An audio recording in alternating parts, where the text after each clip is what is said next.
Absolutely, yeah. I mean, look, it's absolutely insane that what people will say. You will truly see the worst and the best of humanity when you're on the internet and you're big. And to kind of like sustain that, everybody wants to grow, everybody wants to have the big numbers, but nobody wants to deal with the consequences of that because a lot of some of the small aspects of those big numbers are going to be people who do not like you at all. Right? And for me, it's actually worse because well, probably not worse. I mean, for me, it's bad in a different way. Wherein you of course get the people who are jealous of success. That's the average. But I also get the people who don't like Elon as well. So whoever that dislikes Elon, by default dislikes me as well because of the obvious parallels, right? Sure. Even though there isn't anything, like really that just like I mean, there are certain similarities, and people make the effort to point those similarities out. They don't actually focus on the differences. Like, say, for instance, one of the key differences would be speech, right? Our speech patterns are similar, but I speak faster. That's one thing that, I kind of feel like I'd have to point out. Sure, I have stammering as well, but that's because I'm autistic, right? This is the same thing. He's autistic, I'm autistic. I'm just different in terms of me being able to basically do public speaking, right? Because I kind of tend to speak quick and be able to articulate my point in great detail without kind of, stammering too much. You know what I Mm-hmm. mean? Mm-hmm. So that's a Do key you difference for people have to understand. Sure, okay, it's a difference. Do you think if you're worried about a lot of the real life fallout from potentially revealing who you are, do you have strong opinions about the fact that it seems like Libs of TikTok is officially sanctioned by X to basically dox and destroy the lives of anybody that they decide to post on that X account?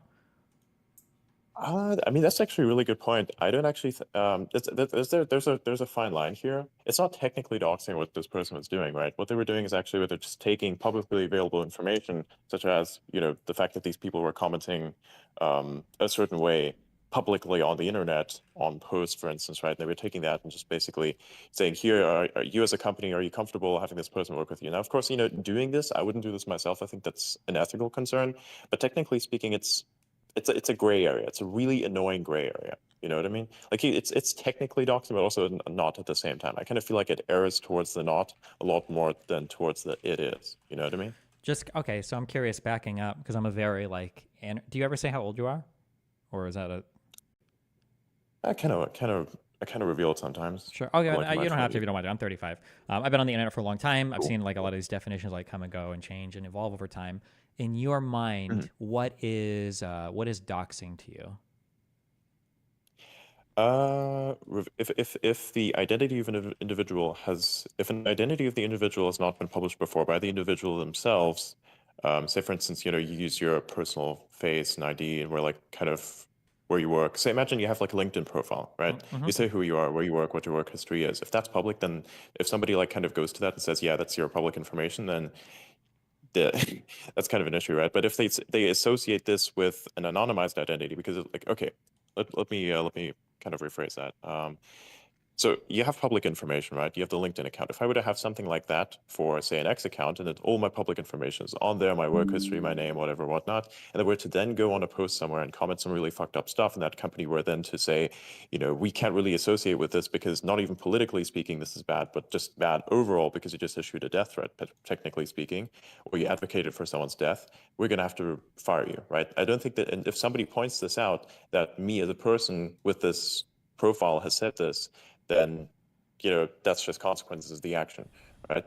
If you, for instance, now were to say there's an anonymized account and you were to say somehow find the identity of that anonymized account and link that, that's doxing, in my opinion. So if your identity is already known on that account, you kind of like show the identity and you're using that account where you show the identity to make a certain opinion public, then if you're associated with that opinion personally, then that's just the way it is, right? But again, if you like reveal the information of an anonymized account, that's doxing, Hmm. if that makes sense. Okay, I kind of understand what you're saying. I feel like I have a simpler and more intuitive, and I think a more honest definition. Mhm. Not that you're being dishonest, but in terms of like how people like see doxing. The way that Mhm. I would view it is, I think that doxing is any time you aggregate personally identifiable information for the intent to harm somebody. I think that's doxing. Interesting. Absent like a great public interest. The public interest part is important. So, for instance, let's say that somebody has made a couple posts on Reddit where they kind of like reveal their identity and they say that they have a boyfriend. and it's a guy. Let's say that somebody has made a few posts on Facebook where they have their real name and they're like hanging out with their family in Indiana. And then let's say somebody on Twitter starts tweeting and they say, I don't like the Trump administration's LGBT policies or whatever bullshit, right? Let's say somebody digs through their profiles online and they see the stuff that they've stated publicly and they're able to bring it all together on Twitter. They say, oh, you're this person and you live here and you're hiding the fact that you're gay and that's why you're so unhappy with these things. I would consider something like that to be doxing because you've taken personally identifiable information and now you've aggregated it into one area for the purposes of harassing or harming a person. Even if it was available publicly before, I think that the intentionality is important when people publish stuff. Interesting. Yeah, I'd largely agree with you on that. But again, that's the gray area definition that I was kind of referring to, right? Morally speaking, what you just explained is basically I think that's how it should go. But I mean, look, it's kind of like a conflict in a sense, right? Whether or not you should be part of that conflict is entirely up for debate, literally. But yeah, I wouldn't want to do that myself. I wouldn't do that with this amount of power that, say, for instance, Libs of TikTok has. But I mean, hey, they can do whatever they want, and I guess it's still technically in the gray area. It's just weird, you know what I mean? It's a gray area that I think is not possible. It's just war, and war is ugly. That's kind of how I see Yeah, it. I guess, but I mean, like the idea of having war where you're trying to like find like every single individual in real life whose political opinions you don't like, not you personally, I'm sorry, but somebody doesn't like, and then they're like publishing them online. I feel like that's kind of a spooky. I feel like it's like a chilling effect, right? Well, now people are scared to publish anything or write anything across any account because somebody might show up in real life and record you at your job, and then yeah. Do you think? Well, I mean, I think it's just been kind of the same across the board for everyone, no matter what political opinion they've had. I think if you had erred towards a very particular opinion in the past, then that would have happened by default. Say, for instance, you're a Trump supporter, but you don't actually voice this opinion at work, nor does this opinion affect how you do work. But then you still get fired from a job for no reason, essentially, right? So this is something that happened historically. Yeah, That's kind of an issue as well. So I'd say, yeah, by that's and large, I would disagree with being fired for political opinions if the political opinion itself does not impact the job that you're yeah. I doing. think that would be a big issue. I don't like that. I'm curious. Do you have a stance on because Elon banned an account that was just posting where his airplane was flying, and my understanding is that information is essentially available publicly. All air traffic is. Do you think that that was wrong for him to ban that if it's just posting? If somebody was just posting his flights, basically. I think information such as that shouldn't be public in the first place. That's kind of where I mean, look at this person. He's a very high, he's a person who's targeted by various many people, right? So there's a lot of people would want harm or just want to stalk him. So imagine if you could basically track that person's every move to a remarkable degree of accuracy. You know exactly where they're going to be, even before they themselves are there. So you could like prepare ahead of time. That's really that's a threat. So I would say information like that shouldn't be public in the first place, like at all. That's kind of my stance on that. And so him banning that because basically it was just doxing his exact location constantly, I think that was the right thing to do, in my opinion.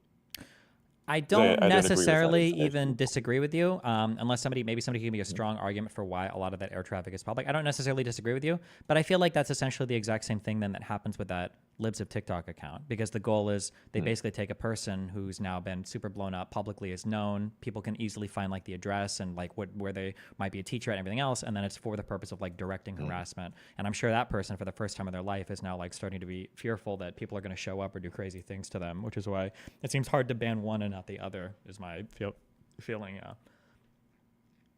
Well, I mean, true. If now people on the internet decide to then basically find that person's location with, like, say for instance, what Libs TikTok was doing wasn't actually revealing their exact location in this sense. Of course, you can infer location. Anyone can do this, actually. Which is also why I don't recommend that anyone posts, say, a picture of where they're at currently. Like, say, imagine you're just at a hotel and you're chilling and you're taking a picture of, say, your surroundings. Like, a person can literally find you in minutes. Actually, I think it's easier for people on the internet to find you than it is for the government to find you, based on the fact that you can like go through different types of channels, not just the official channels. I think the official channels actually have more latency and more lag than basically finding a person based on the image in their surroundings alone, which is wild, right? So I guess I think that is an issue, right? But then again, I would also recommend that if you are going to do anything that's on the internet that could become public, like say, for instance, voice your opinion on, particular things such as the assassination of, former president, then probably do so under an anonymized account. Or if you know that that is very violent what you're about to say, just don't say it at all. I think some things just ought not to be said because, like, basically responsibility, right? Just because you have free speech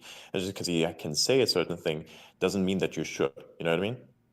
While I agree with that like freedom of speech is not freedom from consequences, or just because you have the freedom of speech, you shouldn't necessarily say a thing.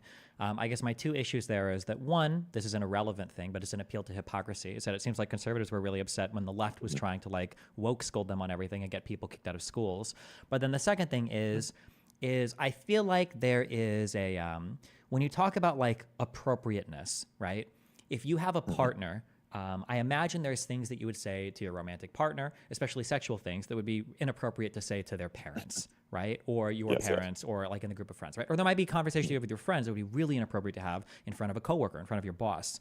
I think the thing that I don't like about the Yes. internet is that right now people are turning every single potential thing you post on the internet as though it's the same as presenting it in like the widest forum for infinite scrutiny possible. Because so many things, like I'm sure we both know that probably half of Americans have said like morally impeachable things on their Facebook posts, but the reality is that like people just aren't usually looking that closely, and the idea of taking an account and putting it under a microscope and then blowing it up to a global level just seems like really unfair to me. Yeah. I mean, I'd largely agree with you. I think it's a very unnatural consequence in a sense. We've never really had something like this before, where basically anything that you'd say, like if people are used to kind of, especially the older generation, is used to kind of like meeting up in a spot physically and then talking about a certain thing. There was literally the definition, hey, there's a spot, so we're all going to meet up there physically and have a conversation. They kind of have that same idea still in their head. As to how a conversation goes, so they type this way online, right? But the problem is, of course, the online is basically a huge public record, which is practically permanent to a certain extent, right? That's kind of the issue. So they would say things a certain way that you really shouldn't say at all, just basically because they're used to this thing. Like, would you agree that that is the case, and that's kind of an issue, where this is Yeah, kind of like an definitely. unnatural permanence to information? Um, I wouldn't necessarily say an unnatural permanence. I would say there's an unnatural awareness of it, or like, because I think that things are Yeah. actually surprisingly not as permanent as people thought. Like when accounts drop off the internet, people forget them or whatever. But I think it's more just that anybody can have an opinion about anybody at any point in time.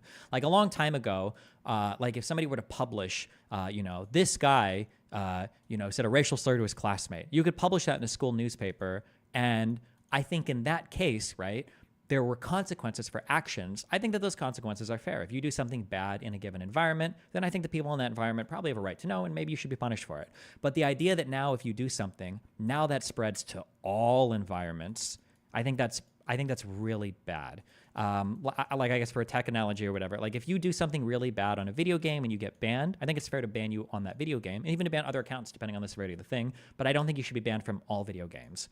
And it seems like that's where our culture is right now, especially with an account like Libs of TikTok, where the idea is if I can find a thing that you said that we politically disagree with, we're going to try to come down and destroy your life in as many ways as possible in order to enforce this ideological orthodoxy onto society. Because if you say anything that we deem as being politically incorrect, we're going to find you and destroy you. And I think that's really scary, the chilling effect there.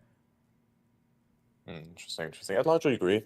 But I mean, there's certain things that I think there's perhaps you could call it a pain threshold for certain things that you can say, where I think certain consequences measured. If I were to like say work at a particular place, and I personally have advocated for the fact that an assassin shouldn't have missed their shot of a certain person, knowing full well the chaos that it would cause, um, personally, I think that that person probably shouldn't work there anymore. You know what I mean? That's a bit of an issue. If you have that kind of in your mind and you're able to kind of like say that publicly and not be afraid of the consequences, whatever, thinking that this is a completely normal thing to say, I think that's kind of an issue, right? It's almost like issuing a death threat, right? Well, There's a but pain it's threshold. You can say all kinds of other things, but I think this is like where kind of opinion and advocacy kind of like that there's an issue. I think there's a difference in what kind of things you can say. Like if for instance, if you're pro-gay, mhm. you shouldn't be canceled, right? Of course. And if you're kind of against it in a sense, you have some sort of disapproval. I don't think you should be canceled either. But if you start advocating for the death of certain things, that's I think where the problem begins. You know what I mean? If you actually just exhibit true disgust and probably hate towards a certain group of people or just a person in a sense, right? Mhm. I think that's where kind of like you enter that threshold where a certain consequence is actually warranted. You know what I mean? Sure. I disagree because I think that the First Amendment, and the concept of freedom of speech, the First Amendment doesn't apply to doxing or canceling, of course, but I think the concept is important. But listen, we can chat again tomorrow or later if you're still awake. I need to run and For do sure. another conversation, and then I'm debating the weirdo conservative guy later. So, Gotcha, man. yeah, Well, thanks, man. This was a really nice conversation. We should definitely have it more often. It's cool. sure thing. Have fun. Be careful. Bye. Yeah, thank you. Bye bye. Who knows?